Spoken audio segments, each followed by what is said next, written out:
The system wants you to feel mostly powerless because they have power, you don't. And it also wants you to feel inadequate until you buy more stuff. Because that's what marketers sell us, is the idea that until you buy this, you're incomplete. It turns out those two things don't make people happy. What makes us happy is agency, knowing that we have some sort of control over what's going to happen in our life. And unfortunately, the economic structure that we live in isn't going to be easy for most people to fix, not in the short run. But what we can fix right now is how we respond or react to what's happening in front of us. And my friend Kat Hoke says you can't be curious and angry at the same time.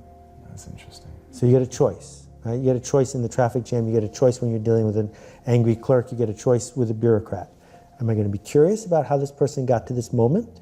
Or am I going to be angry at this situation? And what we find is that as a parent, as a clerk at 7-Eleven, as a third grade teacher, we could dig deep into emotional labor. Not the physical labor of digging a latrine, but the emotional labor of sitting when we feel like running, of whispering when we feel like yelling. We could dig deep and say, in this moment, I'm going to choose to be the best version of myself and seek possibility. And it turns out that that's a life, that you can build an entire life merely doing that. And then what happens, more often than not, is the world responds by inviting you to play on a bigger stage. So this is not about hustling. I'm not a fan of hustling. I'm a fan of a generous hustle. And the generous hustle says, how can I do things in the world to leave a better trail and to help other people? Not, how do I do things so I get my fair share? Because the world doesn't respond well to hustlers. They don't like being hustled. But the world responds really well to people who take responsibility and give away credit. And that boundary there is totally different. And if you work in an organization that can't respect that, there's another one that wants you. In '91, I helped invent commercial email. So if you've ever gotten an email from any company that you wanted to get, not spam, right? Because I was loud and proud against spam from an early age. I got kicked out of the Direct Marketing Association for my behavior. But permission marketing, that was my invention, years before I wrote the book. And we built a company that was getting more email every day than any company in the world, with only 75 employees. So that was a fascinating ride, and it was energizing. And I sold it to Yahoo right at the peak of the bubble. And then I got a call from Bill Gross, who's a great entrepreneur, and he said, Idealab needs a vice president of marketing. We're going to go public in 6 months. Would you like $1 billion in stock options to take the job? Wow. And I looked at my little kids and I looked at my life and I said, I know how to do that, but what would change for the better if I did? And so I turned it down. And once you turn down $1 billion in stock options, it becomes really easy to prioritize the rest of your life. Because you say to yourself, well, don't do it for money because you didn't do that for money. And so the model has been, I see myself as a teacher. So, I'm fortunate because I've shown up a lot, longer than most people thought I would show up, that there's a lot of people who trust me. And my goal is to build that trust, not to trade in on that trust. And that means putting things into the world that match the promise that I've made. And the promise I've made is, this might surprise you, this might not work, there are no shortcuts, but you might be able to see a different way through. That puts a lot of pressure on me to not do the safe thing. So, we wrote at Yoyodyne one of the first privacy policies ever on the internet. We won't rent or sell your email address. Now you see those everywhere. I don't need that policy anymore because the people who trust me know that I would never do that. And that's the goal, is how can you engage with people so that you don't even need a lawyer, so you don't even need the fine print, because you can live a life with no fine print. As you mentioned earlier, I've been a small-time entrepreneur since I was 14 and never did it for the money. I did it because it was interesting, because I saw a problem and I wanted to help change it. I saw a project, I wanted to see if it would work. And it was a fun ride through college. I went to business school briefly, and then I had my one and only real job at a software company, which was a great run because I was making mistakes on somebody else's dime.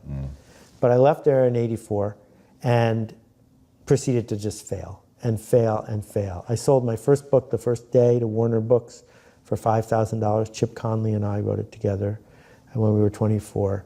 And then I did 86, 26 years old. And then I got 800 rejection letters in a row. Oh, God. I got rejected by every well-known publisher again and again and again, because all you needed to send out a book proposal was stamps. You had to go down to the local laser printing place, because I couldn't afford a laser printer, and you'd print out the proposals, and you'd just mail them, and if they liked it, they'd send you money, but they didn't like it. And then they didn't like it, and they just kept not liking it. And I was doing projects that were sort of like, in those days, you couldn't find a recipe for fortune cookies. Wasn't in a Chinese cookbook, wasn't in Enjoy Cooking. How do you make fortune cookies? So I was going to do a cookbook with a recipe for fortune cookies. But what are the other 200 pages? The other 200 pages were little tiny perforated fortunes, some by like Henny Youngman and others that we were just going to make up. So the fortune cookie construction set. What a great idea. They didn't like it. And big books, little books, no one liked the books. And so the question is, how do you hustle harder? How do you get in front of more people? How do you, and I was bringing in spreadsheets, and I was wearing a suit, and I realized that the frustration was turning into anger, and I was almost daring people to reject it so my number could get even higher than 800, right? Once I could relax into the idea that maybe I could do something for other people, things started to go a little bit better. And one project led to another. So those 120 books, I didn't write them. I put together teams. I wrote parts of them. Really complicated almanacs, 600-page books that were basically the internet before the internet. But then a speed bump would come, right? Because you'd spend $1 million or $500,000 to make a book, and then it didn't come through or whatever. And when they did, that whole talk would come back, and I'd be afraid to answer the telephone. And it's all caving in again. And that was the first time I discovered CBT, which for those who haven't explored it, is the single most proven form of therapy. You don't have to go very many times, 3, 4 times. It's a series of techniques.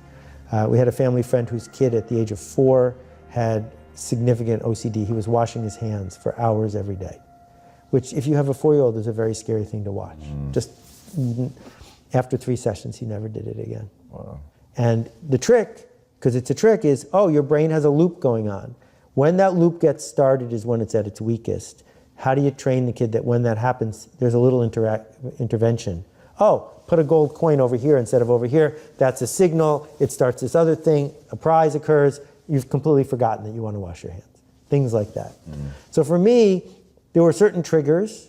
And it's like, when I feel that trigger, instead of launching this and launching this and launching this, why don't I do that instead? And about the same time, I had this horrible crackling in my ears. And I went to the ear, nose, and throat hospital in New York, and I explained it to them, and they listened and say, yeah, you have a horrible crackling in your ears. It really bothers me. And they gave me some serious Sudafed, and I slept for a week because I'm very sensitive to that. And I went back and said, I can't take this anymore. And the crackling came back. And they said, well, what makes the crackling start? I go, and I go like this. And they said, don't do that. So I stopped because the crackling was bothering me. I just made the crackling come back right now. But I just stopped making that move, and the crackling went away. Well, the same thing is true with so many of the stories we tell ourselves about business, about sales, about relationships, about customers, about employees. Here we go again. Well, the minute you start saying, here we go again, you have a moment when you could say, well, what if I said something else right now? What if every time I felt that way, instead of pushing someone away, I gave them a hug? Right? That you reprogram that cycle, and it doesn't work every time. People have very serious issues that I'm not minimizing at all. I'm just saying, for me, it made a huge shift in how I decided to be present in the moment and not run away from the lizard, not run away from those things that scared me, but dance with them instead. People who talk to me about writer's block, who talk to me about being stuck, I say, show me your bad writing. And they never have any. Show me the 6 novels you've written that are terrible. They don't have them. Show me the 18 screenplays. They don't have them. Because what they're really saying is, I want to have really good writing, then I'll have some. And in my experience, it begins with really bad writing. If you have enough bad writing, someone can help you make it better. If you have bad taste, you can learn to get better taste. So I don't believe that there's any genetics associated whatsoever with what most people call talent.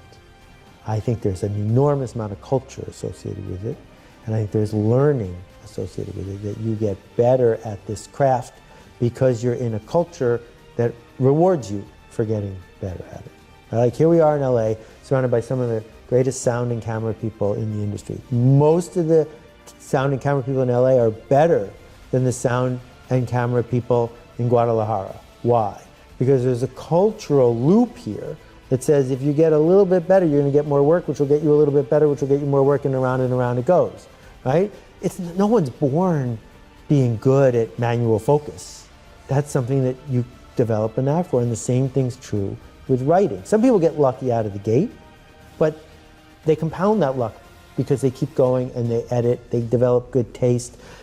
You know, I'm good at direct mail copywriting, partly because I've written 3,000 direct mail letters. And until you've written 2,000, it's not fair to say you're not good at it.